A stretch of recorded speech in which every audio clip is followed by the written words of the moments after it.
কালকে রাত্রে যখন শুতে গেলাম তখন আমার বুবলা বলছে যে মাম্মি কাল আমাকে একদম হালকা কিছু ব্রেকফাস্টে বানিয়ে দিই। তো হালকা কিছু বানিয়ে দিলেই যে ও স্কুলে গিয়ে খাবে তার তো কিছু মানে নেই। তবে হ্যাঁ, এই হালকা খাবারের মধ্যে এই জিনিসটা বানালে বুবলা ছোটবেলা থেকে খুব ভালো খায়। তাই কালকে ব্রেড এনেছিল, ভাবলাম যে আজকে ব্রেড দিয়ে এই জিনিসটা বানিয়ে নিই। তো ব্রেড গুলোর উপরে একটু মেয়োনিজ দিয়ে দেবো। তো এই মেয়োনিজ দিলে পরে না ওর আর কিচ্ছু লাগে না, মেয়োনিজ খেতে খুব ভালোবাসে, আর সাথে কিন্তু বাটারও।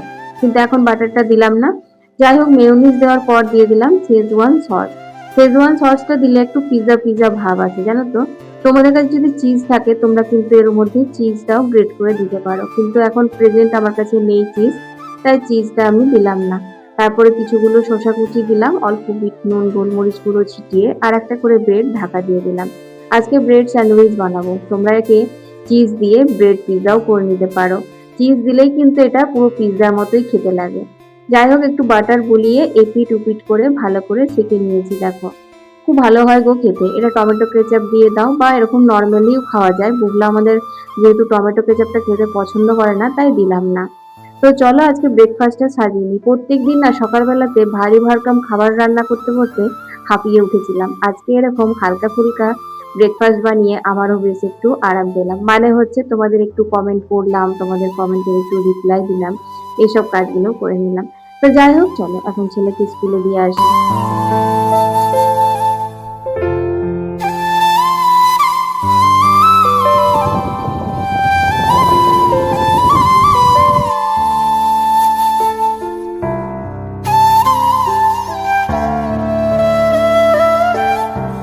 তোমাদের কি বলি বলো তো, একটু কাঁঠাল পাতার ঝোল রান্না করলাম, তাতেও তোমাদের কাছ থেকে এত ভালোবাসা পেলাম।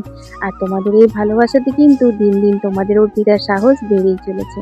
তাই আজকে বৃহস্পতিবার সম্পূর্ণ একটা ভেজ রেসিপি, কিন্তু গরম ভাতে অসাধারণ লাগে।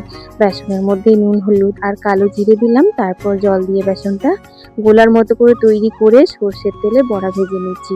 খুব একটা ডুবো তেলে ভাজিনি, অল্প অল্প করে তেল দিয়ে দিয়ে ভেজেছিলাম। এখানে কালো সর্ষে বাটার সাথে 1 চামচ লঙ্কার গুঁড়ো মিশিয়ে নিলাম, অবশ্যই যে যেমন ঝাল খাও সেই রকম। সর্ষের তেলে কালো জিরে ফোড়ন, তারপর দিয়ে দিলাম অল্প একটু হলুদ আর দিয়ে দিলাম জল। জল দেওয়ার পর দিয়ে দিলাম সর্ষের বাটার সেই গুঁড়োটা, তারপর বড়াগুলো দিলাম। বড়াগুলো দিয়ে স্বাদ মতো নুন দিয়ে একটুখানি ফুটতে দিলাম। ততক্ষণে দেখিয়ে দেখে ভাতটা হয়ে গেছে, তো চটপট করে ভাতটা নামিয়ে নিলাম। তারপর এখানে বাবার বাড়ি থেকে এনেছিলাম একটু সালঞ্চি শাক, একদিন কিন্তু রসুন দিয়ে করেছিলাম, সেদিন আর তোমাদের সাথে শেয়ার করিনি। আজকে কিন্তু নিরামিষ করব। শাক বাছতে বাছতে ঘড়ির দিকে তাকিয়ে দেখি ওমা, ছেলেকে তো স্কুল থেকে আনার সময় হয়ে গেছে।